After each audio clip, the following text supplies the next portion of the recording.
idea for the show. I still don't know what the idea is. It's about nothing. Right. Everybody's doing something. We'll do nothing. They say, what's your show about? I say nothing. There you go. I think you may have something here. Cross Coast Spice presents the League About Nothing podcast. All right, quickly, everyone, before Al's computer dies on us for a third time. Welcome back. It's week 11 recap time. Third time's the charm. Everyone's going to be real confused why I started like that. No, this is our third attempt at this. This time it's going to work for sure. All right, we had a pretty good week of NFL and fantasy football. Actually, I say pretty good. There was some pretty low scores this week in terms of fantasy production. But we had a league median of 184.69, so I guess it's around what we normally have. Before we get to the matchups and all those points, we have some trades to discuss. We have some waivers to discuss. Actually, we really don't have waivers. There's one waiver that I want to bring up, and it's really just to make fun of you. Oh, wonderful. That's my favorite type of waiver.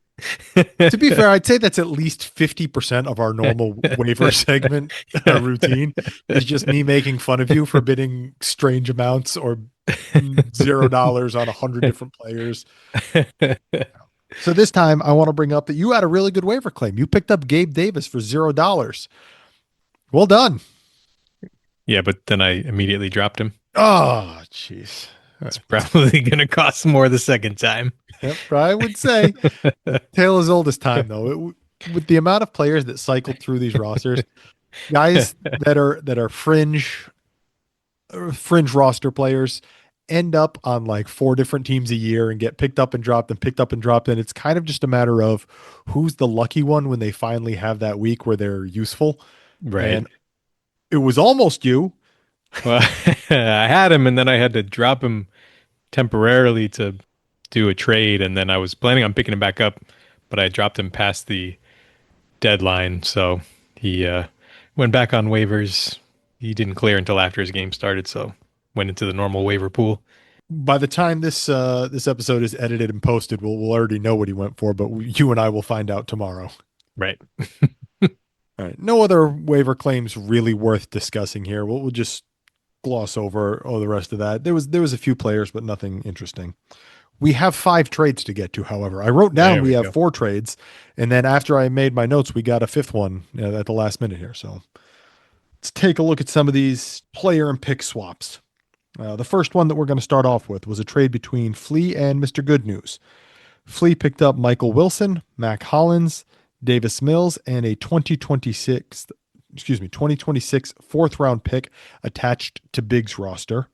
And in return, Mr. Good News picked up a 2027 a 2027 second rounder attached to Al, your roster. I'd say this is good value for Mr. Good News. Talk about immediate dividends. This trade. Oh, unbelievable. Yeah, Flea got about 70 points this week from this trade. I was trying to bury the lead by saying good value for Mr. Good News. Yeah.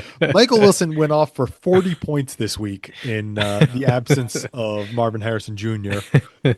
Mac Hollins has been on a pretty good run lately as well. He's been a productive player, especially since Keyshawn Boutte got hurt. Davis Mills is going to have a 3rd week to start because they've already ruled out CJ Stroud again. Right. Hollins and Mills combined for 30 points as well. It was a very good first week return for Flea. I don't know if we'll see these kind of scores going forward, but it certainly helped her this week. Right. And even if we don't see those numbers going forward, if we see, double-digit points, essentially, that's going to be enough to justify this move. Yeah, we were just talking about Michael Wilson a couple weeks ago when he got dropped and went through waivers and was one of the few waivers that we actually talked about because he went for a decent amount. And, we kind of talked about, well, he's been okay. He's been kind of a limited ceiling player. I think he had maybe 1 game this year in double-digit points, and right. I think his high score last year was 17 points. It's not a huge ceiling. Whoops. Until this week. All Oh, it took was Jacoby Brissett setting all-time NFL records in 47 completions. completions. Yeah. Yeah, What a it game. was it was a good first week on Flea's roster for Michael Wilson. So it's fairly easy to say that this trade has worked out well for both teams so far. Mr. Good News didn't want these points on his roster. He's Right. Well trying to compete timed. for the 101. And if these Well points timed. had been on his roster, I'm pretty sure he would have fallen behind Judd in that race right there. He would. He would absolutely be behind Judd right now in So, the race for 1-1 if he had not moved these players off his roster. He was intended to move them no matter what. He was just going to take the best offer he got, and well, Flea stepped up with a pretty good offer. yeah, 2027 second right. That's a is legitimate return right there. yep. That's a lot higher than I expected these players to go for, but worked out pretty well through 1 week at least. Yeah. And that is your second round pick, and you have a fairly solid team. Obviously, it's difficult to project more than a year out, but you're going to have a later pick this year. There's a good likelihood that you'll have a later pick next year as well. I hope so. All I right, hope so that's 212. a good trade, an interesting one. Nice to see some movement there. I think we can move on relatively quickly to the next one, though. What do you think? Yeah, because the next one is the most important trade of the week. Obviously, it was your first trade. You had two trades this week. The first of your two trades, you made a trade with Big. You picked up Bam Knight, and in return, Big picked up $15 of Fab. Welcome home, Bam Knight. What do you mean, welcome home? We all know that I am well established as the Bam believer on this show. How dare you? My long and storied history with Bam is well documented. And where did you first come across this Bam tape? Could you enlighten me as to that? Oh, in one of my many hours of film studies. This is to enlighten everyone on this. Al and I have a long history of picking the guys that we refer to as my boy in our text exchanges. And when we were reviewing the draft class, what was it? Is this 3 years ago now? How long has Knight been in the league? Is this his third year or second year? I think it was 4 years ago. Was it 4 years ago? Jeez. 2022, he came in the league as fourth season. Right. When we were reviewing that class, I definitely went out of my way and laid claim to Bam as my boy, as one of the guys that I just decided I liked and was good and would accept no other no other narrative. And this is the thanks I get. I mean, you can look in the transaction history. You definitely had him before anybody else. I think you were the only one that had him on a roster. He's a for good the last player. 4 years. But yeah, never wrong, just early. This was more Big needed an empty roster spot to pick up a tight end after Laporta was moved to IR, and he cleared a roster spot by dumping Bam Knight into my lap, which I was thankful for because I really needed running back depth. Yeah, and he had a solid week 14 and a half points. Nothing crazy, but he got in the end zone. Got into my lineup. That he did. I think he was your running back too. He was indeed. I went back and looked at the Bam Knight transaction history. Added by me for $0, dropped by me. Added by me for apparently $68. Don't remember doing that. I'm going to assume I was temporarily insane in that moment. Dropped by me, added by me, dropped by me. There's a pattern here in these transactions. Like no one else appears until October of this year. This is going back all the way to 2022. Anyway. Like I said, I was an early adopter on the BAM train. It was all me. Like you said, this was Big trying to clear a roster space for I don't know. Was this for the next trade that we're going to cover? No, the next trade is yours. He picked up the Lions' other backup tight end. Oh, that's right. Yes. We talk about Laporta later, but that was very unexpected. I don't think any of us saw that coming. Yeah, and because every backup tight end is already rostered in this league, Brock Wright Yeah. was on Flea's roster, so he went to the next tight end on the roster. Yeah, it's not unusual to see the third string tight end get picked up. Yeah, every tight end with a pulse is rostered in this format. All right, so this was I don't want to call it a salary dump because it wasn't salary. It was essentially a player dump just to clear the space for Big. Yeah, instead of dropping him and getting nothing, you got a little bit of fab that you can Right. use for another player later. It never hurts to have extra money to bid with. And you, as we discussed recently, still had $97 despite the fact that you've made hundreds of waiver claims. So it doesn't really seem like that money was doing you a whole lot of good. I'm sure Big will actually use it at some point. I was saving it for Bam. Yeah, exactly. I just didn't know it yet. We're going to move on to our next trade because after you picked up Bam, you said, well, I have too many running backs. I can't have running back depth. I need to immediately unload some of these. So you turned around and made a trade with Rugg. Rugg picked up Ty Johnson and Olamide Zaccheaus, and in return, you picked up a 2026 fourth round pick, your own pick coming back to you. Yeah, it wasn't exactly how it happened. We had actually been discussing this trade. I had offered a couple of wide receivers for a late round pick instead to kind of bolster his depth. He's had a few injuries recently, unfortunately. And he he really wanted Ty Johnson. So, well, I don't know if I have the running back depth to trade Ty Johnson.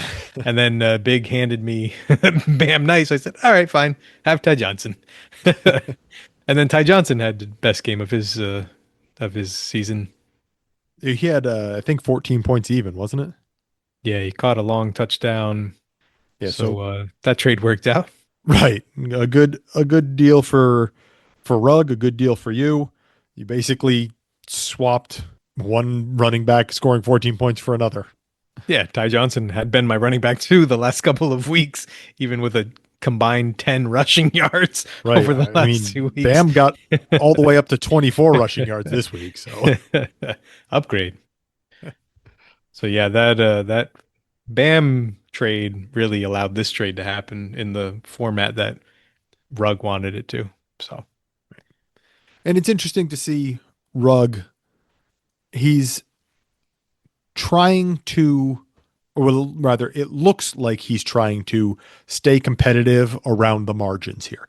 Like he's in a tight race with Georgia Mike and Flea for those last two playoff spots, and he's adding a little bit of depth, but he's not spending big to do it. Like he's reinvesting in the team, but not putting himself in a position where if it doesn't work out, he's out a lot of capital. Well, yeah, he's already spent pretty much all of his 26 capital, so it's just a matter of not digging into that 27 yet. Okay, let's go to our next trade. This one was between Mel and Criddle. Mel picked up Darren Waller and a 2026 fifth round pick attached to JMC's roster. And in return, Criddle picked up Russell Wilson, Tyler Conklin, and Xavier Restrepo. I guess Criddle got tired of waiting for Waller to come back. If Waller doesn't come back, then I guess it makes sense. He got something for him rather than nothing. Yeah. But we've seen when Waller's out there, he's basically the red zone focal point for this offense, and they really need a red zone target because they have struggled the last few weeks since Waller's been out, pretty much all season. Before Waller started playing, and then after Waller was out, they haven't been able to really throw it into the end zone and get touchdowns when they get in close. They really need Waller badly. He's a vital piece of this offense. So if he comes back and goes in that role again down the stretch, this is going to be a huge help for Mel, who just lost Tucker Kraft. We were saying, well, there's no way to replace Tucker Kraft in this league, but if Waller is going to go back into that red zone monster role, then maybe he will be able to replace him. It would certainly help more than just about anything else you could find out there. You know, we've talked about it. Tight ends don't move often. However, coming back to Criddle on the other side of this is Conklin, who, yes, got usurped this year, but I don't think is on a long-term contract, is he? Well, I can tell you for sure that Conklin is far more likely to be playing in the NFL next year than Darren Waller. Right. He's a couple years. He's a couple years younger than Waller. I just looked up his contract. He's got the 1 year contract. He's an unrestricted free agent going into next year. He is going to be 31, so it's not like he's a young guy, but also tight ends generally tend to play a little bit longer into their, older seasons than a lot of other positions do. Yeah, next year's or this year's upcoming tight end class is not nearly as ballyhooed as the class was Right. this year, where he got replaced by one of them. So there may be more tight end jobs for veterans available this year versus last offseason. Yeah. If Criddle's looking at it as maybe Waller doesn't come back, maybe Waller retires again if he just can't stay healthy. Yeah. Restrepo had a bunch of preseason buzz. He hasn't done anything this year, but I don't know how much can we really take away from anything that's happened. Yeah, he's I mean, I can tell you that he's an undrafted rookie that ran like a 4.9 40. Right. And with all of the injuries they've had at wide receiver on this team, they have not been close to putting him onto the active roster. So I'm guessing that he's probably not going to be a contributor. And then the other piece of this deal is Russ, who we just saw this week, was passed over for starting duties by Jameis Winston, even though Russ had been the starter earlier in the year and Jameis has been the third quarterback all year. When Dart went out with a concussion, they chose to go to Winston instead of putting Russ back out there. So that's not a good sign for his career prospects. No, He might be not. done as a starter in the NFL. I would say it's more likely than not that he is. However, he is an unrestricted free agent going into next year, so it's possible that he gets that bridge status again. An incoming rookie needs a sacrificial veteran for the first 4 games or whatever. Yeah, there's always more quarterback jobs available than there are good quarterbacks to fill them. So it's possible that he finds himself in a position to potentially fight for some more starts. Yeah. And the 5th-round pick going back, I'm not sure exactly how that one happened. But Mel said, "Give me a little more." It's a 5th-round pick. It's not worth wondering or getting upset about. But it gives Mel a little bit more capital if he wants to make a minor move going into the playoffs. You never know. 5th-round pick could buy you a 1-week starter that could matter in the playoffs. Yeah. A 5th-round pick can get you 15 points for the week in the form of Bam Night or something like that. Right. Okay, we got one more trade to get to. This one happened earlier today as we are recording on Tuesday evening. This one was between Big and Mr. Good News. Big picked up Keon Coleman. In return, Mr. Good News picked up a 2028 second-round pick attached to Flea's roster. Yeah, the 2nd-round pick he just got for Luke Musgrave didn't last long on his roster. Shocking no one. Burning a hole in his pocket. Yeah, this is an interesting buy low here on Keon Coleman. He got benched this week because he missed a team meeting on Friday before the game. They decided to discipline him and hold him out this week, even though they were already down Kincaid and they've had some other injuries at the wide receiver spot. It's been kind of a disappointing year after the very promising week 1. He really hasn't done much despite the wide open wide receiver room in Buffalo and, playing with the great Josh Allen. He hasn't really been able to put it together.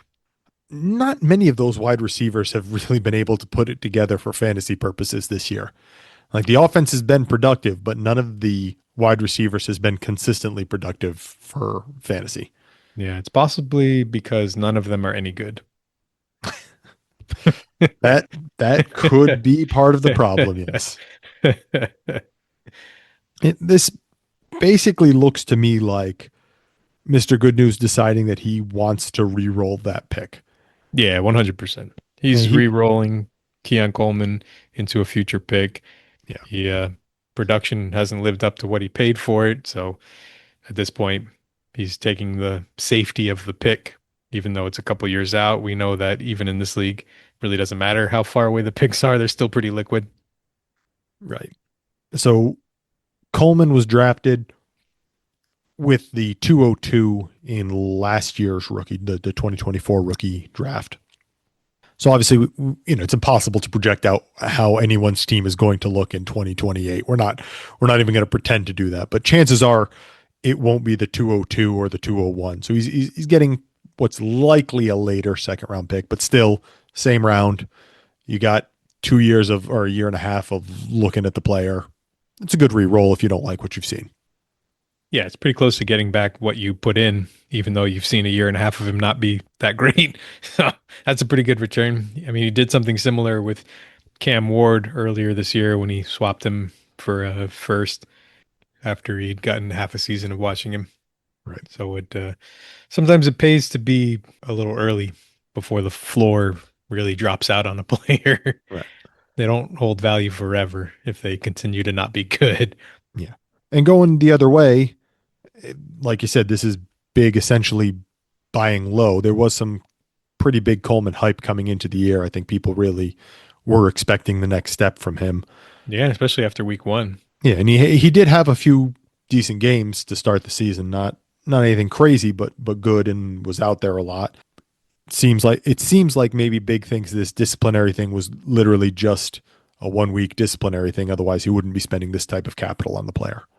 Yeah, I mean, according to sources, it seems like they were intending to play him. It's not like they were going to sit him before the disciplinary reason. So assume he's going to go back out there in the lineup. I mean, they do need him. They rotated a few guys in there this week, Gabe Davis among them. None of them were super effective.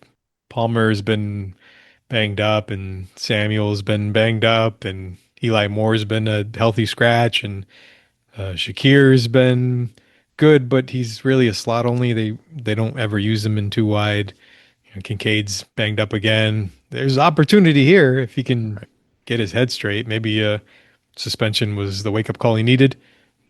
They didn't learn from, I guess they didn't have a chance to because Dallas played after. They should have called Dallas and asked how to discipline your players, because Dallas sat Pickens and CeeDee Lamb for the first drive, and then they went out and had like 4 touchdowns and a couple 100 yards. That's the way you're supposed to do it, Buffalo. Just sit him for the first drive next time.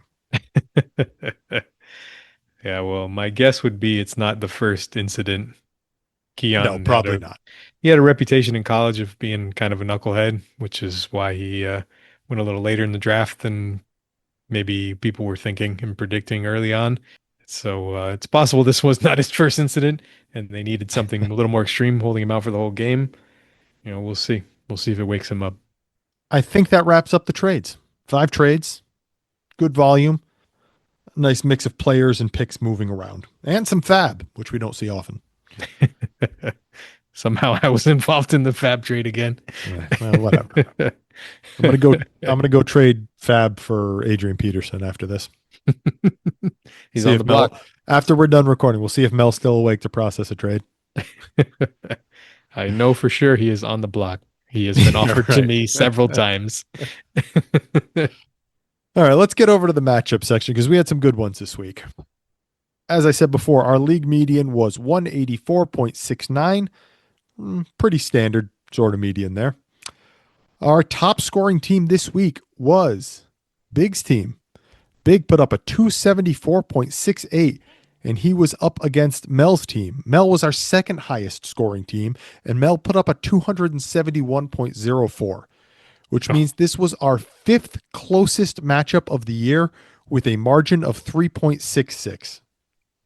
I'm assuming our highest scoring matchup of the year, combined score.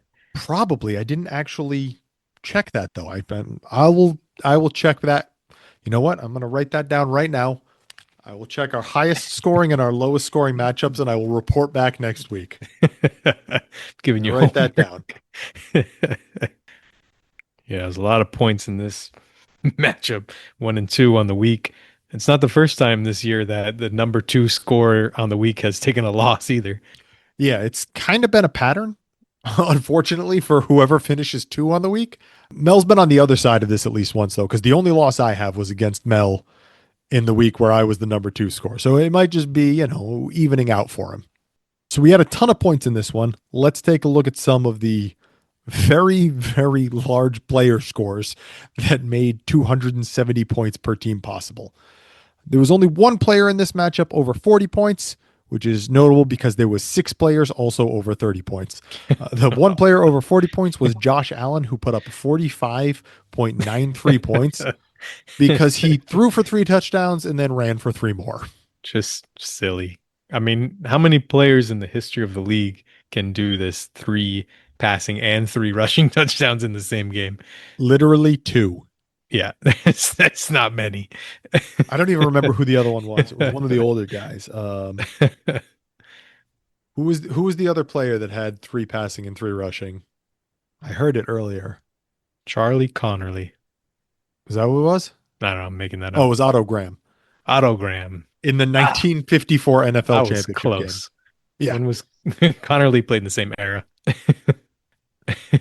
Oh my goodness. What a game. I was watching the beginning of the game and he had that Allen had that really, really awful looking interception where he did like a chest pass, like a basketball chest pass Yeah. from his own end zone as he was about to get tackled and instead just just gave the ball away. And then the next drive for them, he makes a couple more like little bit flimsy plays, but then he gets towards they get into the red zone and he just kind of went like like beast mode, went like Hulk smash and just barreled his way through a bunch of guys on a couple of straight plays. And I text you, this man's about to have 50 points today. It was pretty close. Yep. We got 46. He almost got there. He just he saw red, he turned it on, and there was no looking back for him. Yeah, there's not many players in the history of the NFL that have this kind of ceiling. He's an incredible player when he fully gets going like that. I mean, he's an incredible player all the time, but when he gets going like that, it's special. All right, other players in this matchup over 30 points. Each of these teams had 3. The other 3 on Mel's team were George Pickens, who had a 35-point day, Travis Kelce, who had a 33-point day, and Sean Tucker, who had 34.5 points. Kind of out of nowhere on that one. He's had 2 games in the past, but he tends to do this once or twice a year, just come out of nowhere and have a huge game, three touchdowns. Why hasn't he been getting more work since Bucky's been out? That's what everyone's been asking since he's been in the league. Yeah. What he flashes these crazy ceiling games and then disappears for the rest of the season. Like, he clearly has this in him. He's done it multiple times. Right. Rashad White's a good player. Rashad White is out there. He's fine, but he's not this. Yeah, he doesn't have this type of ceiling rushing wise. He's a good pass blocker. He's a good receiver, but he doesn't have this kind of rushing upside. Not even close. White is a below average runner. He's an above average receiver and pass blocker, but he's below average between the tackles. And that's the reason that Bucky really emerged last year, was because he just slowly started chipping away and he was just so ultra efficient and productive that they had to keep giving him carries, more and more carries every week. And then, Tucker kind of faded to the background again. So we'll see what happens now. Bucky was back at practice last week in limited capacity. He's getting closer to returning. Yep. Are we going to see Tucker fade back to irrelevance again? Who knows? Good thing this is a best ball, because you would never know when to start this guy. Right, exactly. It's a crapshoot. Sometimes it's going to happen like this week, and I think it was 2 games last year where he just all of a sudden, boom, massive score, and then, as you said, just kind of faded into the background and hibernated for another 6 weeks. Yeah, he had 1 week last week where it was the running back 1 on the week with 36 points. Right. And the next 3 weeks he combined for 10 points. Right. So maybe we'll see that again. Maybe, I don't know, maybe they'll try to give him more work and let Bucky get fully healthy before rushing him back or something. I don't know. Before we get over to Big's team, since there's only 2 other players on Mel's team over 20 points, let's just cover those 2 now. Justin Fields had 20.59. Bon voyage. Continues so long, to and put thanks up for all the fish. I don't know. Continues to put up fantasy points, even though he's awful in real life and now has been benched again. Well, I guess for the first time, because last time they couldn't bench him because Tyrod got hurt. He got benched, and then Taylor just had what happens to him every time he gets the starting job. He immediately gets hurt. So this time, for reals, But man, when he's out there, he scores fantasy points. He does. He does. And one other player over 20 points, Derrick Henry with almost 22 points. Solid week for Henry, 103 yards and a touchdown. Yeah, most of that was, I think, one carry that was about 60 yards, but that's okay. That's what Derrick Henry does. Yep, they all count the same. All right, let's take a look at the players on Big's roster, because if he put up enough points to overcome this score, as you might expect, there was a lot all of those points, and Mel lost this matchup. Right. Brutal matchup luck. Brutal. So Big's team, we had Christian McCaffrey at 37 points, Trey McBride also at 37 points, and George Kittle at 31 points. Just missing this mark with a 29.45 was Nico Collins. Those are some big boy scores right there, and two of them were at tight end. Yeah, he didn't need Laporta this week. He did not. So 3 guys over 30 points there. Nico just missing. Also over 20 points, Jacoby Brissett with 400 and some odd yards, 47 completions. Only have 24 points. Right. The biggest question. They talked about it. It's because he just, I don't know. He had negative rushing yards, had a couple of interceptions, but a lot of these were just empty yards, I guess, throwing the ball. 452 yards, but only 2 touchdowns. Yeah, it's just, there was a lot of passing volume for them. I mean, it helped McBride get in the lineup. Yeah. Yeah, McBride over 100 and 37 points. And we haven't gotten there yet, but we will. Wilson with his 40-point day. Oh, yeah. Also over 20 points for Big's team, Christian Watson, 23 points, and Brock Purdy, 22 points. Just missing the mark. Tyrone Tracy with a 19.9. Yeah, a lot of points. A lot of points. And even the guys who didn't make that, make it into the 20-point club there, he had Washington with 15 points, Sutton with 13 points, Shepard with 13 points. There were no bad scores in this starting lineup. Washington had the highlight of the week. Oh, it was the best play. He is so humongous. It just watching them watching the Bengals defenders try to tackle him was like, when they do the matchup, the mascots playing against the Pee-wee kids, right. And they're just demolishing them, stiff arms, trucking them. That's what he looked like against actual NFL players. So imagine that you have Derrick Henry coming at you in the open field. And then imagine that Derrick Henry is now 5 inches taller and 50, 60 pounds another heavier. 100 pounds heavier. It's not fair. It's not fair. That man with a head of steam in the open field, good luck. You got to gently guide him out of bounds like you're like a tugboat guiding a ship in the harbor. Forget that. I'm diving at his ankles and hoping he trips on me. You're just going to get run over. It's going to dent your helmet. It's like a freight train.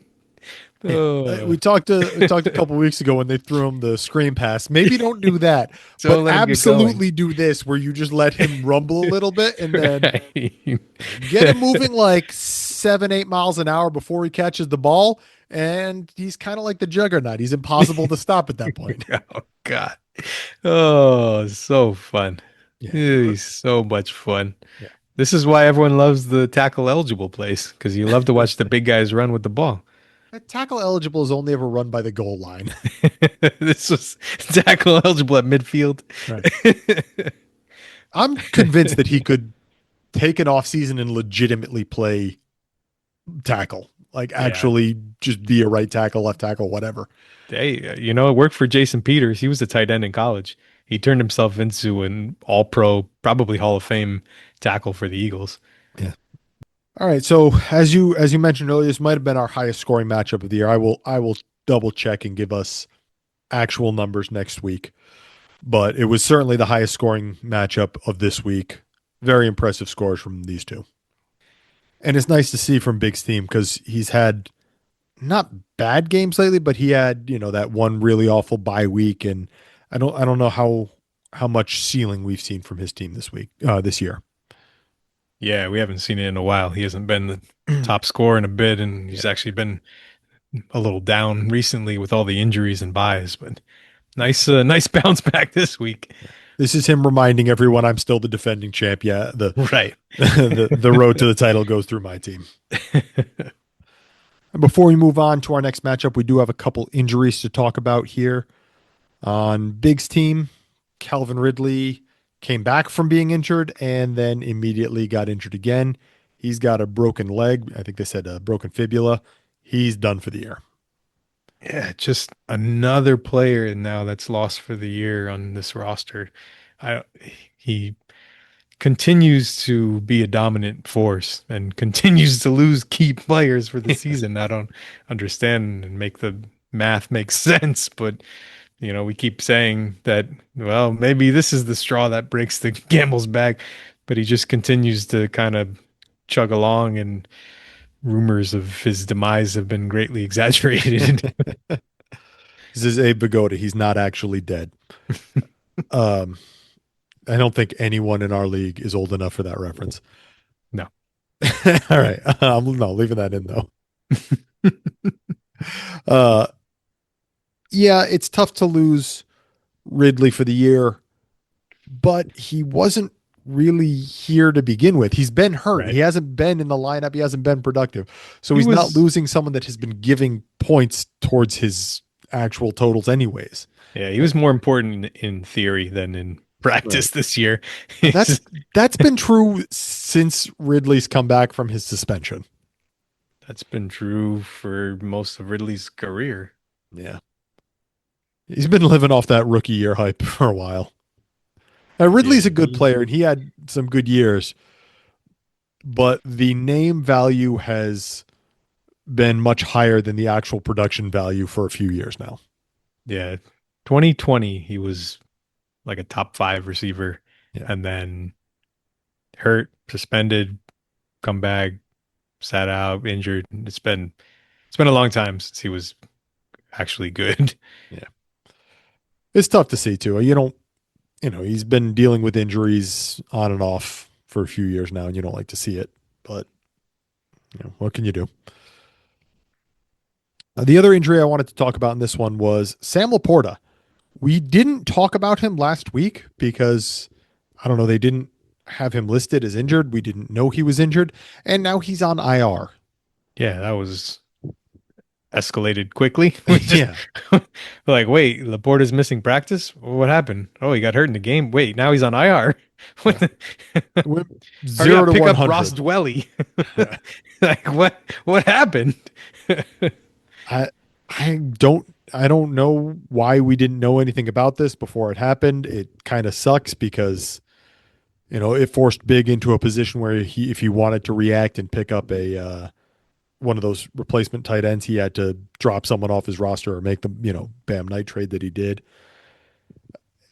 A strange situation. I don't know if this was just Detroit not reporting on it, us not seeing the reports on it. I don't know how this happened, essentially. Yeah, could be something that, played through it, didn't realize it was a problem until after the game, flared up when he tried to start the week of practice, and they just decided that it was better to shut him down for a while rather than risk him re-aggravating it and be out even longer. Yep. He's too important of a player for this team. Yeah, they don't want to risk him long-term, obviously. All right, no other injuries to note in this one, but this is probably a good place to mention that Jamar Chase is suspended for a game for next week for spitting at Jalen Ramsey. Yeah, it was not a good look. The refs missed it in the game because Ramsey got ejected for throwing a punch at Chase, and then after further review, it turned out that he threw a punch because Chase spit on him. Yeah, justified reaction by Ramsey there. Yeah, Mike Tomlin said it best. He said, they asked him if he had a message for Ramsey. He said, I don't have a message. If someone spits in your face, you just do what comes natural. Sounds right to me. Obviously it's, gross. Spitting legally spitting on someone is considered assault. So like Yeah. I can't blame a guy for getting pissed off and swinging at after that happens in a game. Like that's There's a not much. justifiable and reasonable reaction. There's not much more of a disrespectful thing to do than spit on somebody. And And Chase and I mean they were going at it the whole game. Ramsey said that Chase had taken his mouthpiece at one point, and Minka Fitzpatrick said that earlier in the year Chase had taken his mouthpiece from him early too. So I don't know what's going on with Chase and the Steelers, but this seems like it's been a battle every time they play. Chase was studying Aqib Talib tape and just decided to start ripping things off of the opposing players. Instead of going for the chains, Yeah. he went for the mouthpieces. Right. And you also, I can't blame the refs for not seeing spit. Like that's, unless Yeah. you're watching right at it when it happens, there's no way they're going to see that. Yeah, usually you see the second guy Exactly. retaliate, in those Always kind of how you see it. situations. Yeah. But we saw this earlier in the year when Jalen Carter served basically an in-game one-game suspension because he got caught doing it before the game really even started. It was like the So, first play of the game. Yeah, it was before the first official Oh, play. that's right. It was. So Yeah, because there was some delay. He walked over it. That's right. I He remember missed the that. entire game. So, it's not unprecedented that he'll have to sit for a game. No, he should. I would assume that this is not going to be appealed down to not missing a game, especially when his defense was, well, if I really wanted to spit on the guy, I would have spit right in his face. Bizarre. Bizarre defense right I there. don't know if you're helping your cause there, Jamar, but you will be missed. Yeah. I'm sure that fantasy players everywhere are going to be upset by this one, and I don't blame them. But this is, play stupid games, win stupid prizes. Yep. Fire up your Yoshis this week. Yeah, I guess somebody's got to catch the 500 targets that are being vacated. T. Higgins, make sure you stretch before this week. Right. Okay, let's move on to our next matchup. So those were our 1 and 2 scoring teams on the week. Our third highest scoring team this week was my team. I was up against Georgia Mike. I put up a 234.09, and Georgia Mike put up a 191.59. So both of our first two matchups, we have all 4 teams over the median. Georgia Mike was our 5th highest scoring team. Bit of a drop off, though, from the 270 points. Not as exciting of a matchup. Both of these teams over the median, though, which is nice. Yeah. Because, you're playing for a bye for the number 1 seed, and Georgia Mike is in that 3-way race for the final 2 spots, which I believe is currently a 3-way tie. Yeah. All record. 3 of those teams are 14-8 at the moment. So every win matters. Yeah, Thankfully, we have the median, so he did get a 1 in 1 week rather than just an offer. Right. So players over 30 points in this one, just one, Teteroa McMillan with a 37.5. Heck of a day from him. 2 touchdowns, which we haven't seen a lot of touchdown scoring from him this year. Yeah, finally put it all together. Finally had the big breakout. He's been the dominant player on the team in opportunities and air yard share and all this, but he hasn't really been hitting a ceiling like this all year. And this was the ceiling game when Bryce Young threw for almost 500 yards. Somebody had to do it, and he is the top target. He's now a top 10 type 10, wide receiver on the year. Yeah, he's been productive all year, just hasn't had this kind of ceiling, but he's been consistently productive week after week. Other players over 20 points in this one on Georgia Mike's team. Chase Brown with a 21-point day. Travis Etienne, 20 points. Drake London, 23 points. Jameson Williams, 22 points. And Greg Dortch, 21 points. Because, everyone in Arizona caught at least 700 yards worth of passes this week. When your quarterback completes 47 passes in a game, it's going to be some receiver production probably. So a good day for these guys, but no massive spikes. 23 points is solid, but if that's your top score, it does make sense that you were a little bit behind. Yeah, it was enough to get him over the median, not enough to put him in the upper echelon of the scores this week. All right, before we go take a look at my players, just one thing I want to mention, and we're going to lead into my team because we share a trade in this one. Georgia Mike had a pretty disappointing day for his quarterbacks. Trevor Lawrence, 16 points, and in his super flex spot, Caleb Williams with an 8.82. So we're looking at a 26-point day for quarterbacks combined here. Pretty disappointing.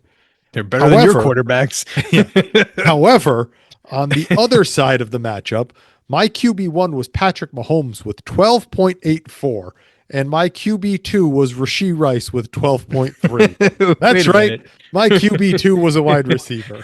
Wait a minute. But Thanks, Superflex. what about Justin Herbert? Well, Justin Herbert had his worst ever fantasy performance in a game that he didn't get knocked out like in the first quarter with a 2.59.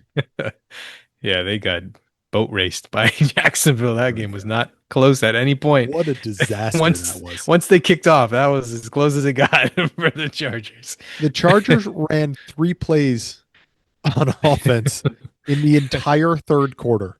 Yeah, it was not good. He eventually was benched for either injury or safety reasons.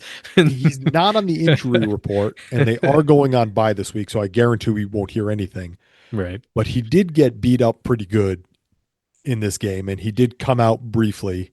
Well, they're pulling fans out of the stands to play tackle right now, so it's not a good situation there. And cannot do anything. No, they can't protect him. All right. Well, anyway, enough about the worst part of my lineup. Let's talk about the guys who actually scored 20 points. JSN 26.6, AJ Barner 26 points, James Cook 21 points, Brock Bowers 21 points, and Mark Andrews just missing at 19 points. JSN and Barner both having 26 is nice, despite the fact that Sam Darnold threw 4 picks. Yeah, it was not a great game.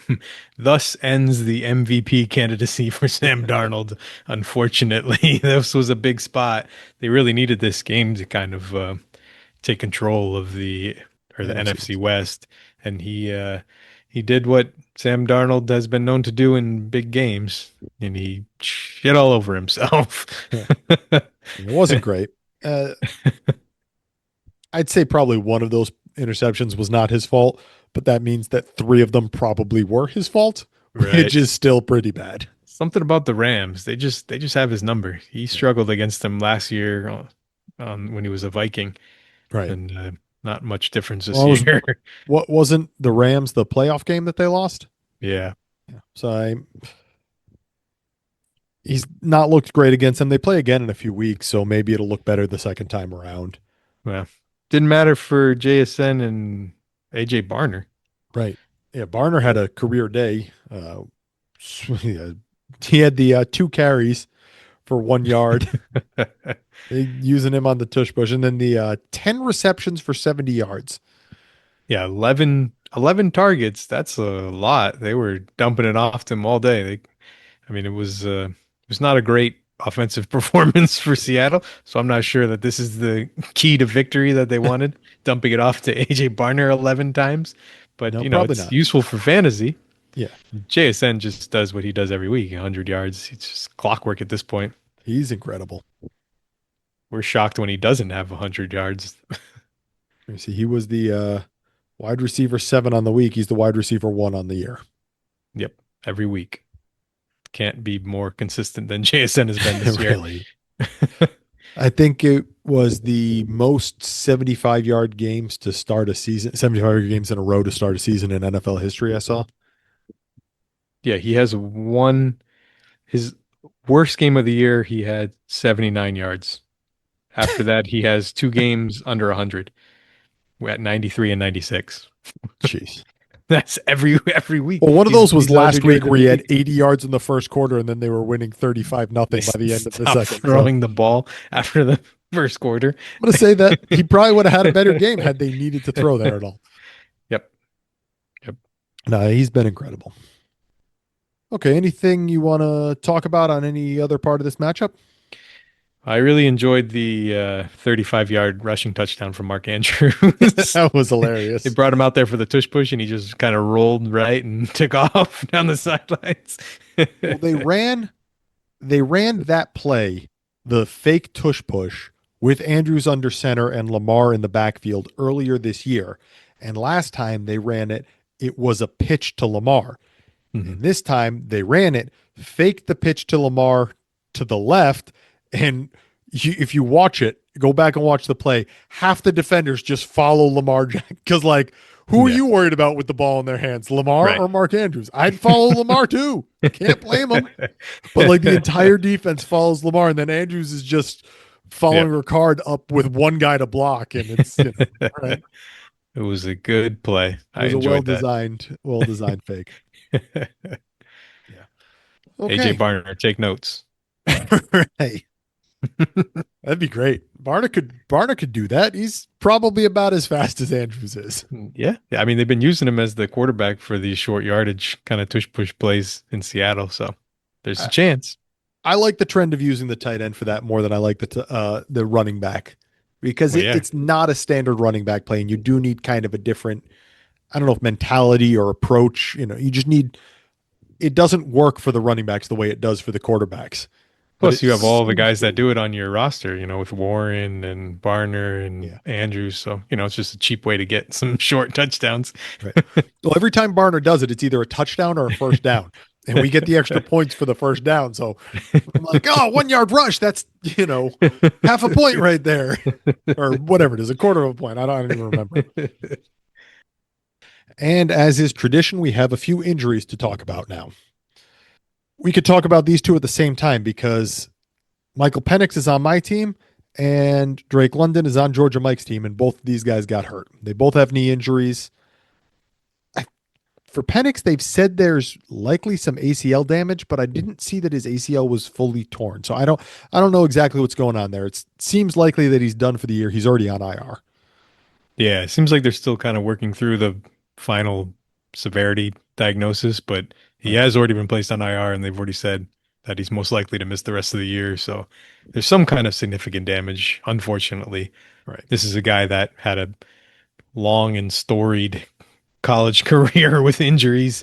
Yeah. He did not finish very many college seasons, so it's a little concerning. He struggled this year, and now he's going to miss the rest of the year on IR. Especially for a team that doesn't own their own first round pick because they traded it to the Rams. Yeah, that's not looking great right now. The Rams are going to get a free top 10 pick in this draft. Right. And the Rams got a second rounder in last year's draft out of that as well. So it wasn't like they didn't get any players last year. Yep. Yeah. So I guess we wait on the full diagnosis for Penix. In the meantime, Drake London, his primary pass catcher there, has a PCL sprain and has been listed as week to week. Yeah, it's unfortunate. He was having another good game and just bad injury luck. Right. And to give a comp for the PCL sprain for anyone who doesn't remember, this is what Brock Bowers had to start the year.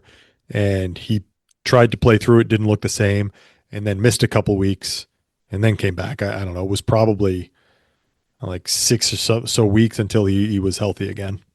Yeah, we don't know the severity. They haven't announced, Right. what kind of grade of a strain we're looking at, but it's possible that we're not going to see London be impactful for fantasy potentially into the playoffs, into our playoffs. Right. Okay, no other injuries of note for either one of these teams, even though those are two pretty big ones there. So let's move on to our next matchup. Our next highest scoring team was Rug's team. Rug was our fourth highest scoring team. He put up a 207.64, and he played against Criddle this week. Criddle was our 10th highest scoring team. He put up a 115.65. We had two players over the 30-point margin in this matchup, one on each team. For Criddle, he had Bones. Bones. Stop it. Kenny Gainwell, 32-point day. He No, had it's not- 32 points. You can call him Bones. I'm He not earned calling- it this I'm not week. calling him Bones. I'm He not. earned it this week. Listen. Bones. He's not even an Eagle anymore. You can root for him now. It's okay. Dr. McCoy put up 32 points this week. Dr. McCoy. It's the only Bones I know. There was a TV show, Bones. I never watched that. Maybe someone in chat has seen that one. Yeah, 32-point day. We had Jalen Warren go down injured, but even before that, Gainwell was getting worked in. He's had a little bit of work pretty much every week, but he really took off this week. Last week when Warren was fully healthy, he played 0 third down or 2-minute hurry up snaps when he was healthy for the whole game. So this week again, he didn't play any third down or hurry up. It's been all Gainwell in that very specific role. And then with Warren going out, he took over some of that early down work. He only had 24 yards rushing, but he still put up 32 points because of the receiving work. He caught a few checkdowns late in that game. Don't make fun of 24 yards rushing. That's what your RB2 had this week. But mine didn't have 32 points. That's what I'm saying. It's a very efficient point per yardage score here. Yeah. He caught a couple of short checkdowns from Rudolph and did a lot after the catch. He scored a couple of touchdowns, so it was a nice game from Bones. Yeah, 81 yards through the air. Very solid. For the rest of Criddle's team, pretty disappointing. This was his only player over that 20-point margin. New acquisition Tyler Conklin made the lineup at a tight end 2 spot with 0 points. Oh, wait a minute. There's a mistake in this. Did he have a tight end that scored points? Yeah, so he's got Higbee in his flex spot with 4.55, which means that any player on the roster who had points should be in there instead of that tight end 2 in Conklin, which means that his score should be 2.05 points higher with Devonta Smith in there, the super one of the flex spots. Mel, slipping up. Send him a message. Yeah, I'll let him know. So by the time everyone's hearing that, I'm sure Mel's already corrected this mistake or corrected our mistake if we missed something else. But a disappointing day for the rest of Criddle's squad in any event. It was another disappointing offensive performance for the Eagles and another disappointing offensive performance for the Criddles. You mean that 50% completion and 135 passing yards is not a good day for your quarterback? I mean, the Eagles, again, continue to win week after week, despite their 16 offense points they put up, doing 16 points. Nothing. Detroit had 5 turnovers on downs, I think, maybe 6. And the Eagles put up 16 points. Yeah, that's disgustingly bad. I'm sure Eagles fans will tell you that the win is all that matters. Oh, it absolutely is all that matters. But it's for still bad. Fantasy purposes, right? Yeah, we're on AJ Brown's side. We want to see a little more. AJ Brown said, "If you got me in fantasy, cut me, get me off the roster." He wasn't entirely wrong. He was in Mel's starting lineup this week. He had 14 something, but I mean, they force fed him. He got 11 targets, but think about it. If he had caught every single pass that Jalen Hurts threw, he would have had 14 catches for 135 yards. We've seen better days. Still not very good. We've seen better days from many, many wide receivers this year. Michael Wilson did better than that this week. Michael Wilson. All right, let's take a look at Rug's team because Rug won this matchup. He had one player over 30 points. It was Bryce Young. Bryce Young, 32.32 points. Set the Carolina Panthers single game passing record in this with 448 yards. Yeah. We were just talking about how he had the lowest yards per attempt of any quarterback that had over 1,000 pass attempts in his career. We spent all of last week burying Bryce Young, and he must have specifically listened to us and been like, yeah, screw those guys. Show them.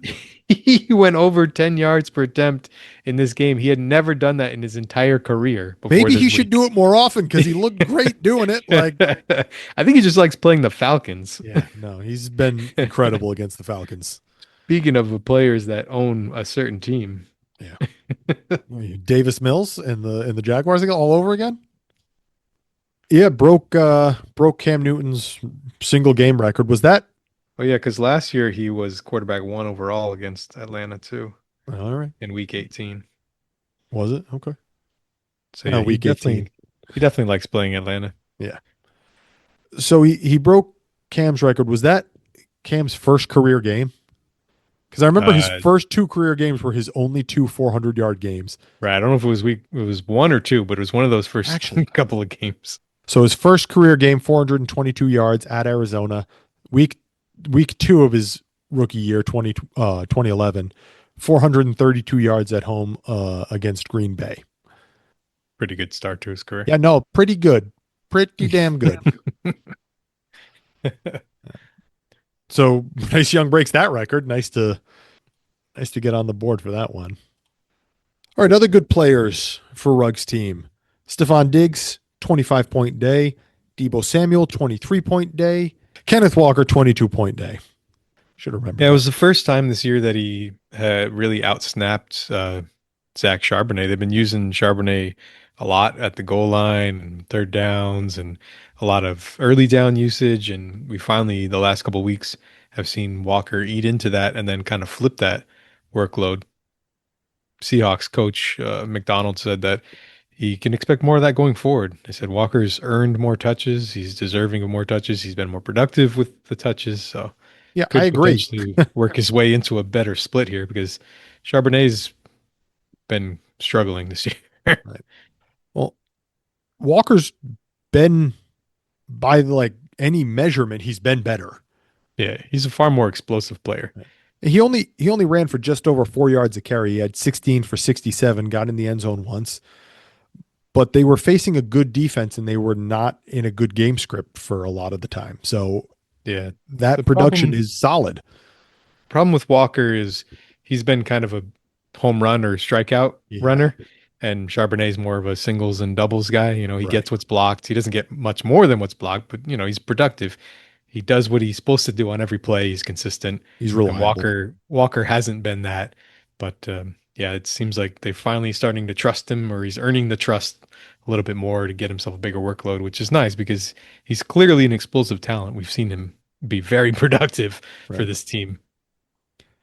It'll be interesting to see what they actually end up doing going forward. They've said before, oh, we want to get so and so more involved. Every coach has said that about every player ever, and Right. we'll see what actually happens. I like to see a coach say, "We'd like to get this player less involved." Right. Usually that means you're off the team or a weekly inactive. I don't think you usually say that. They just do it. Right. Just say it with your actions. And so no other players over 20 points for Ruggs' team, but he didn't have any bad days. He had one player in single digits, a 9.85 out of Theo Johnson, but everybody else double digit scores, even in his two tight end spots. It was a solid week. Yeah, he did enough to be one of the top scoring teams on the week, not the super high Mel big ceiling week because he didn't have a ton of points, but he had enough to get over the median by a comfortable margin, win his matchup. Yeah, and a good thing to see for his team is he had 4 tight ends finish over 9.7 points, which that kind of depth is nice to have in your back pocket. It's rare in this league to have that kind of depth at tight end where you got multiple guys every week that could be, double digit scores. It's nice to have for sure. Yep. Okay, a couple injuries to discuss in this one before we move on. Josh Jacobs hurt his knee in the second quarter, left the game, came back in briefly, left the game after that, and did not return for the second half. They haven't really said a lot about this one, but they kind of hinted that it's not going to be long term. Yeah, they're calling it a knee contusion right now, which means Sure. could be a bone bruise, something that we see could take a couple weeks, but nothing structurally damaged, so nothing long term, which is good news because he is the engine of this offense. At least Rugg also has Emmanuel Wilson rostered. He was his running back 1 on the week as Jacobs' backup. Running back Because two, this is a team that likes to run the ball and is pretty good at running the ball. So at least he's got that kind of 1-for-1 replacement. right. He's got the backup who will get the lion's share of the work if Jacobs does in fact miss time. Yeah, he's not Josh Jacobs, but if you get 70% of Josh Jacobs, that's still pretty good. Exactly. Yeah, I'd take that. Sign me up. Right. Okay, one other one to talk about here. Tyler Higbee hurt his ankle in the second half, I think pretty late, might have been even the fourth quarter of the Rams Seahawks game. Left the game, didn't come back. It's been an ugly timeshare at the tight end position, and they've all been getting work there. Right. They have 4 tight ends that play between 30 and 50% of the snaps. So all that happened was when Higbee went out, it was a 3-man rotation instead of a 4-man rotation. Exactly. And I think Parkinson ended up scoring a touchdown. But this was the tight end 2 for Criddle this week. So it is a player that is relevant to his roster. Yep. I guess we'll keep an eye. Maybe it'll mean a little bit more production for the other guys, Parkinson, Allen, Ferguson, who knows. I look forward to the Rams signing another tight end so they can continue their 4-man rotation. I don't look for just sign somebody off the street. As the Ferguson manager, I am willing to let him play more snaps so we can find out a little bit more. I think it's okay. All right.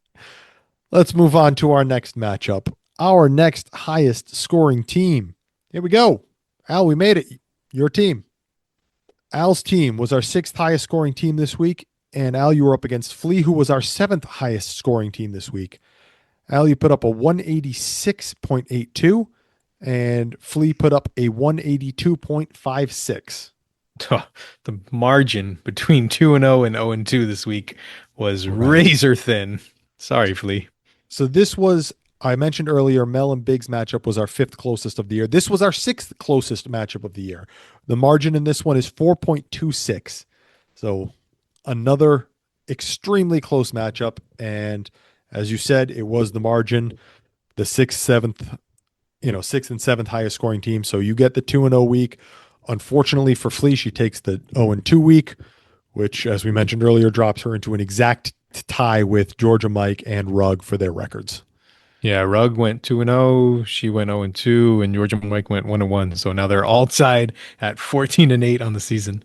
As a neutral observer, that is the best outcome for those, for each of those 3 individuals. I'm sure they were hoping for other things, but it was interesting. It was very entertaining. I love the fact that we're all tied up going into the last 3 weeks.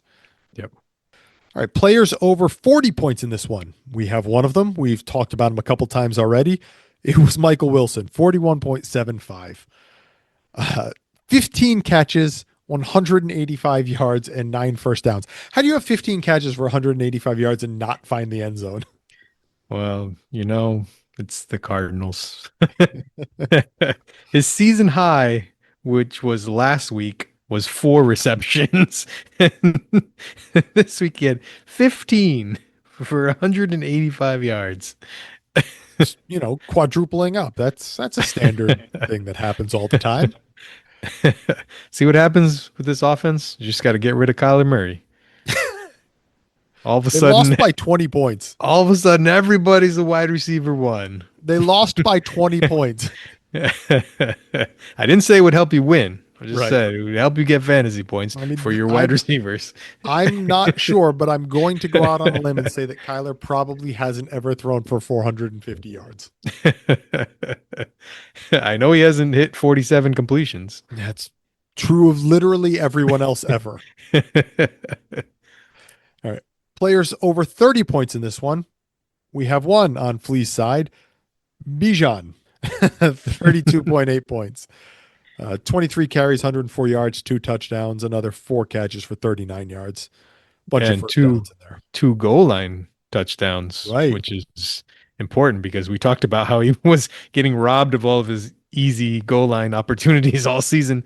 Algier still had a goal line touchdown himself, but at least they let Bijan have a couple this week. Yeah. Unfortunately, it was against me. And the good news for Algier, or for Flea, is that Algier ended up as her RB2 with 9.6 points. Because of that goal line touchdown, yes. Because he only had 10 yards on the game, but he got a touchdown. The thing is, if that touchdown had gone to Robinson instead, and she gets those extra, 6.5 points or whatever it was, she actually would have had more points in the lineup because her replacement running back would have been 8.9 something, was 8.95 from Warren. So she kind of, I bet, wishes that had gone to Robinson instead of Algier. Would have put her above you and and above the median. But the rest of her team had a fairly disappointing day. We had double-digit games out of a few guys, but nothing over 15 points out of her quarterbacks, Mills and Stafford. Yeah, it's pretty much everybody she got in the trade earlier in the week from Mr. Right. Good News, and then Bijan, and then that was about it.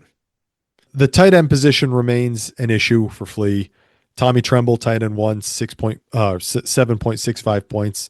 Brock Wright, 4.3 points. Even without Laporta, not really much going on there. Yeah, Trembles was on the strength of one catch that he It was had. a great catch, though. Yeah, it was a amazing play, but that was the only time he touched the ball in the entire game, Yeah, and that one was catch. her tight end. That was her tight end 1. 54 yards, though. Yeah, it was a very nice play. Well The designed, Berman well rumbling, executed. stumbling, bumbling down there, or whatever. Yep. She's traded for a couple of tight ends last week, and they did not perform this week, unfortunately. All right. On your side of this matchup, no players over 40 points, no players over 30 points, but we did have some over 20 points. However, going into the Sunday night game, you had none over 20 points. I and needed were a lot of spiraling. points. I needed a lot of points in the late games. My team did nothing earlier, and I got just enough. So players over 20 points for you. You had in the Sunday night game, you had Jahmyr Gibbs, who put up a 22.6. And then on the Monday night game, you had Dak, who put up almost 28 points, and CeeDee Lamb, who was just over 20. Yeah, going into the final frame in the final game, I was begging for any points I get. When Dak missed Lamb on that 4th down, that would have been a walk-in touchdown. Oh, yeah. I thought that was going to be the play that cost me a win this week. And he had already had 4 touchdowns at that point, and I really needed that 5th one because I was not confident that I had scored enough points to win. Yeah, I think I don't know. I'd have to go back and look at the box score. I think Lamb had 2 catches after that, but I don't remember how long they went for. I don't remember if they were first downs. So it might have been the fact that he caught those 2 afterwards, but it might not have been. At that point, it was, in any event, probably like a 1-point game. Yeah, I know that you were enjoying my misery. So I wasn't really enjoying at least your I was misery, entertaining you. I was enjoying the fact that we had a couple of really close matchups coming down to the wire. Yep. Yeah, because Big and Mel's matchup was also coming down to that. It was, yeah. Mel was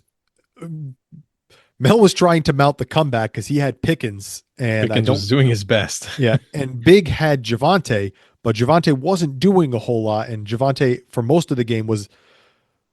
So for Javonte to get into Big's lineup, he had to break 11.00 points, and Javonte finished at 11.55. So yes, he added to Big's score, but really not by much. And basically from the first quarter on, every catch that Pickens had was replacing a 7-point player in Mel's lineup. So he was inching closer and closer and closer throughout the course of that game, and it was very interesting to watch. Again, especially because the Raiders were never close at any point, and the Cowboys were still throwing on every play and not giving Javonte any carries. Yeah. So, and Javonte ended up with a solid game. He just didn't get in the end zone. Yeah, it was. I'm sure it was torturous for everybody involved. Hey, you say I was enjoying your misery. No offense to Flea, but I've known you a little bit longer, and we're a little bit closer than Flea and I are. It's a bit of a different friendship there. So I do root for your team. It's just I'm the one who always has to try and talk you off the ledge when you are convinced that you're going to lose. I was very convinced this week. All right. So as with every other matchup, before we move on, we have some injuries to talk about in this one. Let's start on your team. You had Aaron Rodgers, who has apparently got a fracture of his left wrist. Who knows with Rodgers? He says he wants to play. This could all be posturing. Maybe he'll play and be fine. It's his non-throwing hand, but also you need to be able to brace yourself because you're going to get tackled at some point. This is the NFL. They're playing the Bears this week. He owns the Bears. He's not going to miss this game. Here's the thing, though. Do you want to risk going out there and actually losing to the Bears and probably the last time you're ever going to face them? You know, do you want to put that record on the line there? Yeah, we'll see. It's going to be up to the doctors if they think that he can brace it well enough and not do any further damage. Because we know pain tolerance is one thing. He'll play through it if he can. Yeah. But yeah, it'll be up to the medical team. Speaking of the Bears, just give him whatever shot they gave him in that season opener against the Bears like 5 years ago, where he did the post game interview and sounded like he was loopy as all get out. You know what I'm talking about, right? You remember that one? They got strong pain meds in the NFL. Guys play got through hurt things that in the first most half of that people game. wouldn't be able to walk away from. He got shot up with some horse tranquilizer at halftime in that game. All right. So yeah, it's like you said, it's up to the doctors. They'll just basically assess whether he's going to hurt himself further or not, and that'll be the call. Yep. All right, for Flea's team, she had a couple injuries as well. Dylan Gabriel is in the concussion protocol. We got to see Shador Sanders, and by got to, I mean we're forced to watch. Yeah. Sanders looked like he was a fifth round pick in his debut. It wasn't very promising. No, it was not pretty. But we're probably going to see him start this week because most players don't clear the concussion protocol within a week. No, it generally goes at least a week and sometimes more, as we're seeing with Stroud right now. It's tough coming off the bench, when you haven't gotten a single rep with the starters all season. He said that's the first time he threw to Jerry Jeudy in game, was the first time he threw to him all year. He not even in practice had he thrown one pass to Jerry Jeudy. So wasn't he working as like the fourth quarterback at some point? Yeah, for most of the offseason. So we'll see, with a full week of practice and they can install the game plan, things that he does well, play to his strengths. We'll see if it's any better product. But yeah, he wasn't a great debut there in spot duty. And as always with Gabriel, he's in the concussion protocol. We don't know. We'll see what happens. All right. Other injuries. Jaylen Warren, we talked about him briefly when we were discussing Gainwell.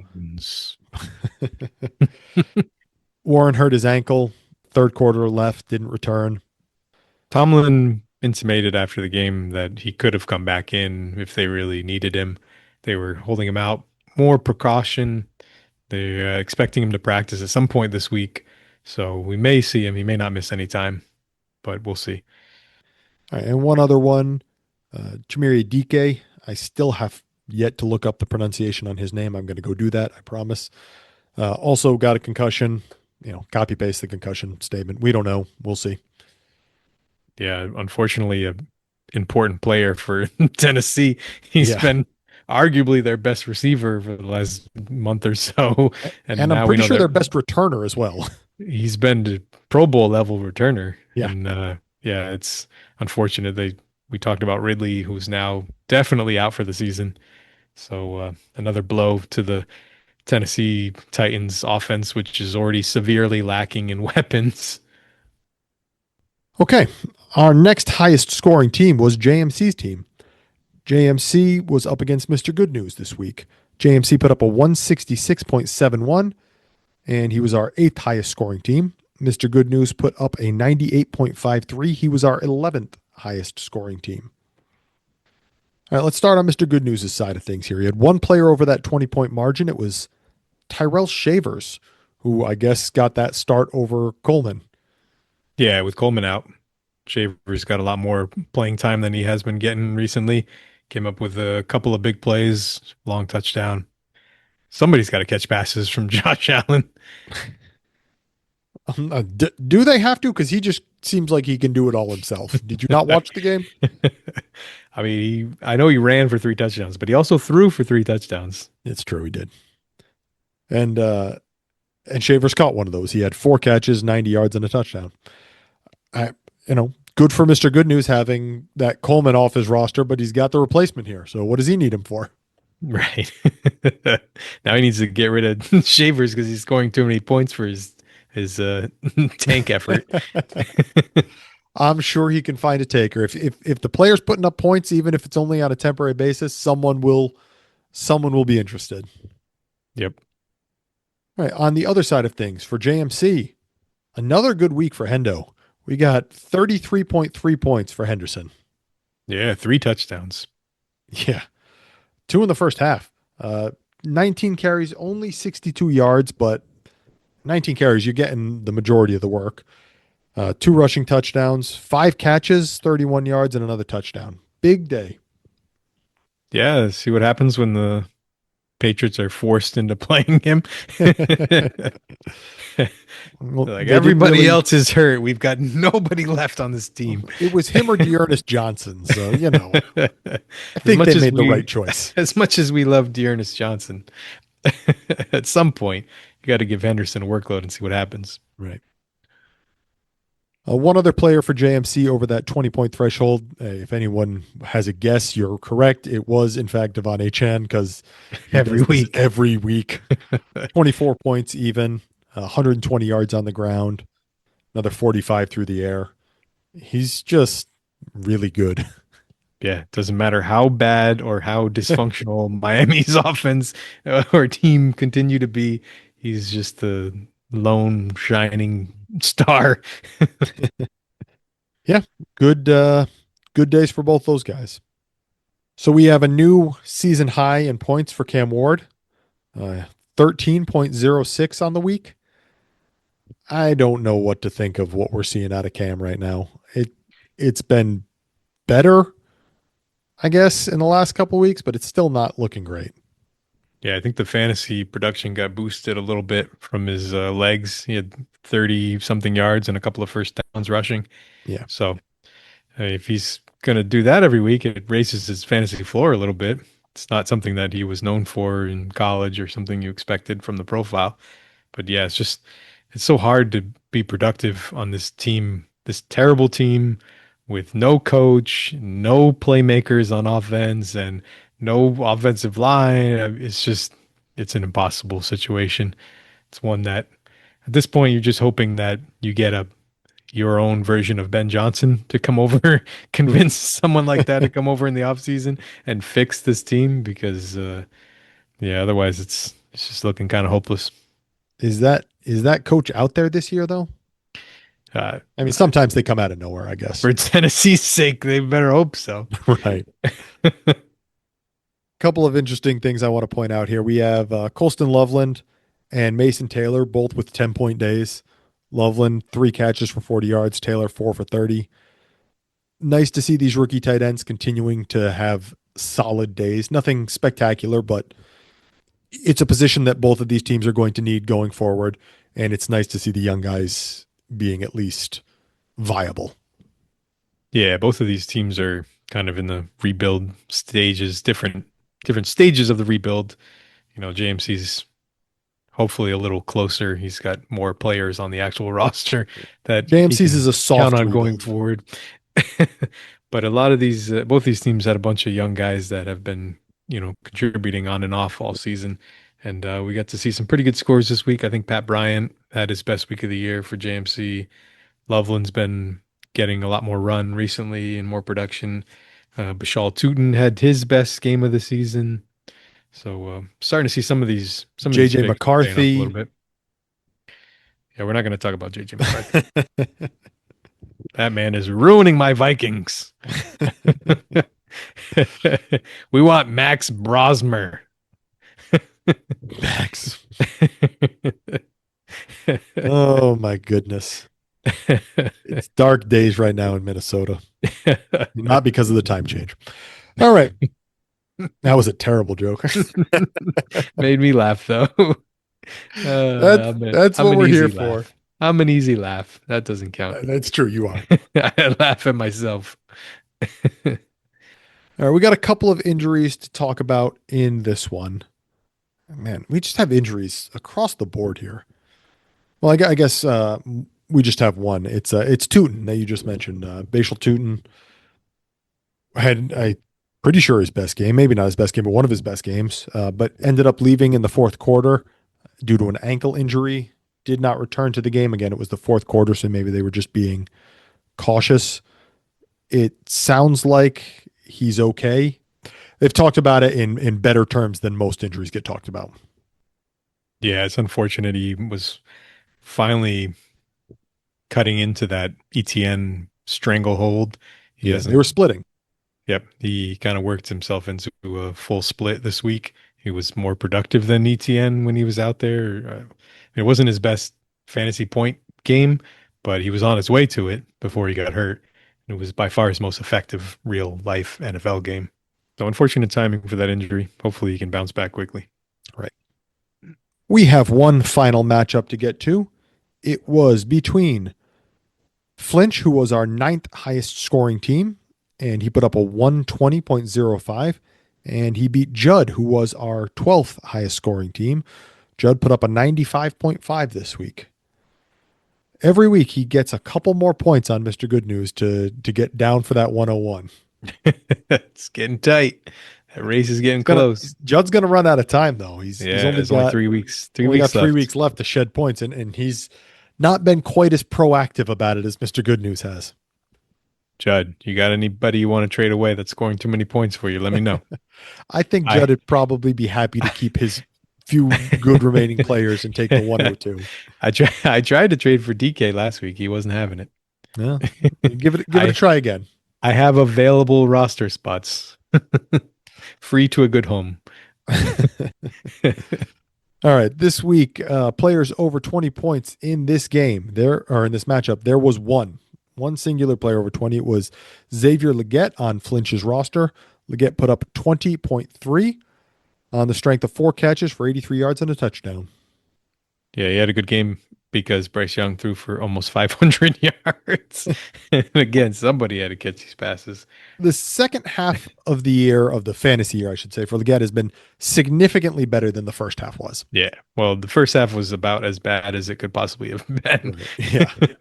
You were sending me charts where he wasn't on the chart because of how far down he was in terms of production. He was putting up like negative yardage per target. It was not a great start to the season, but he's come on lately.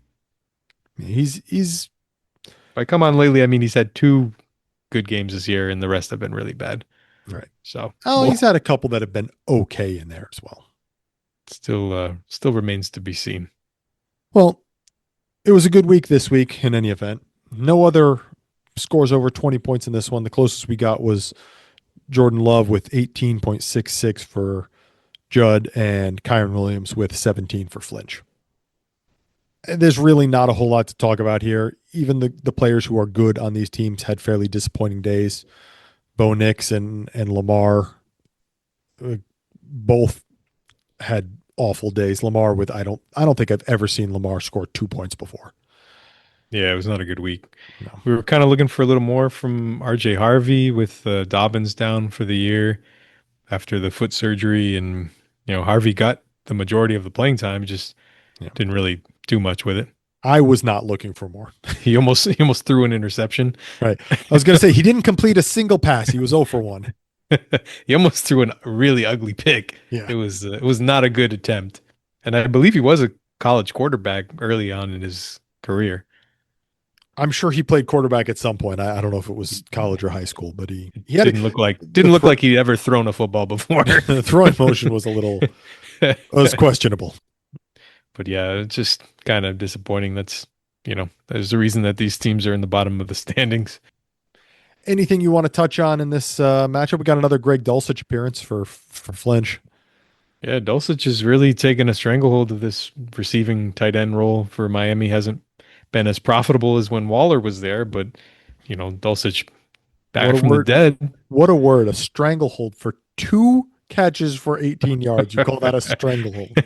Listen, have you seen the receiving production outside of Waddle and HN? There's not much going on in Miami.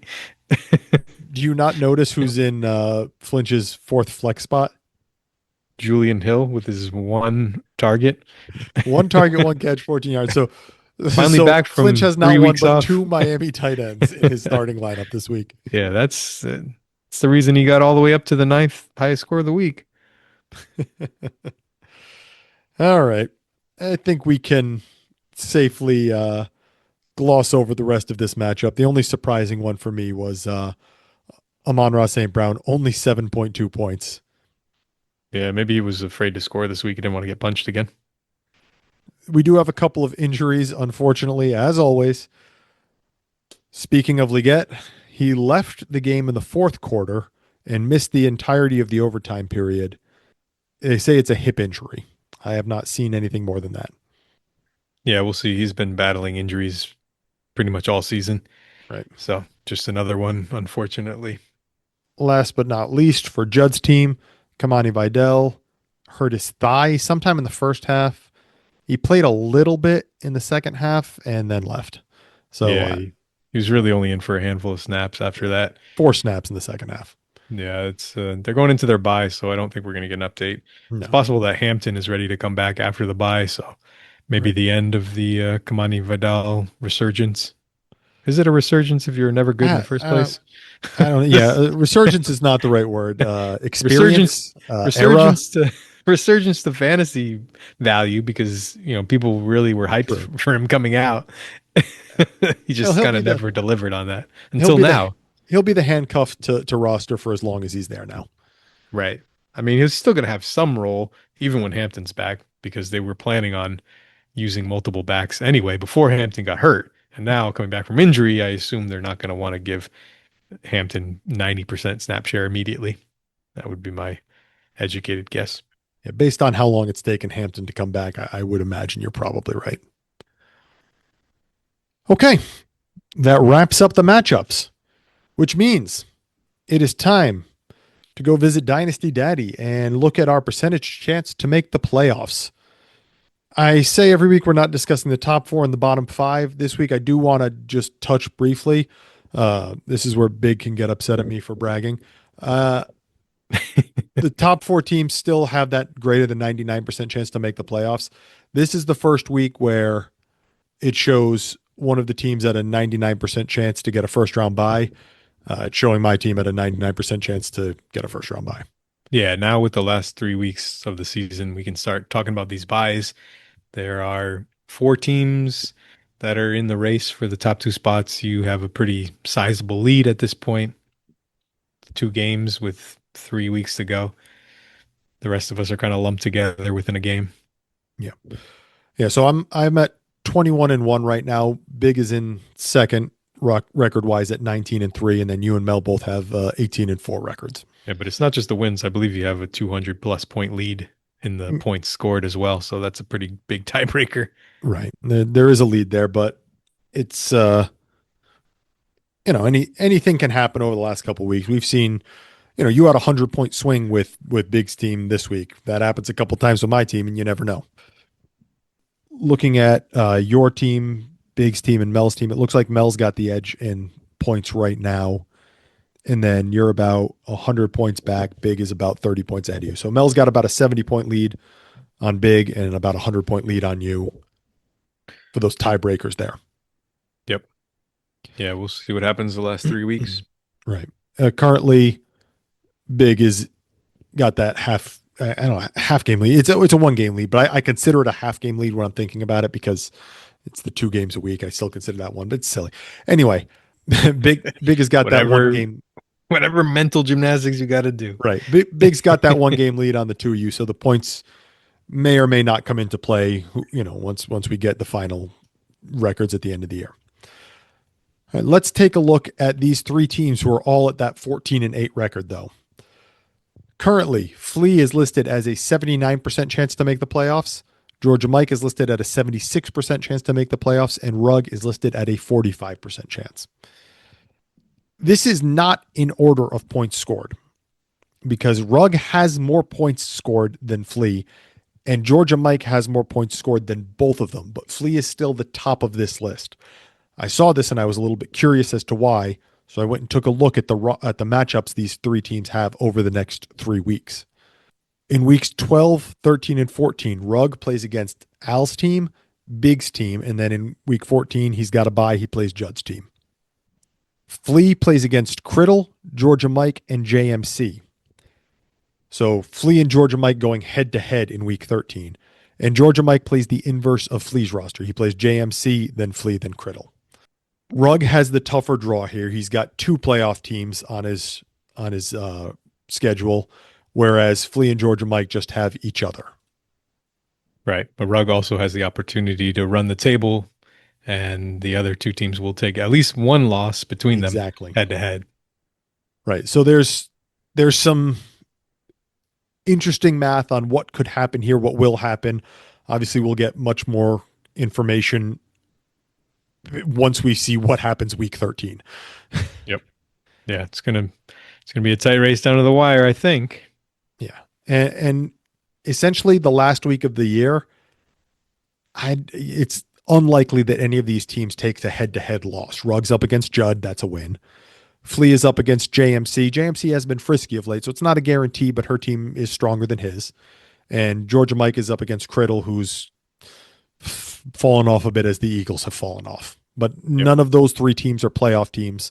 None of those teams are big threats. So really the next 2 weeks are going to tell us almost everything. Yeah, and the median is going to be really important because 6 teams get an extra win every week, and there's 7 teams in the playoff race. So that means one of those 7 is most likely not going to get a win every week. Exactly. I kind of wish that there was more of these teams against each other. We have the 1 matchup. I kind of was hoping for 2. Work on that schedule, Mel. Yeah. Okay.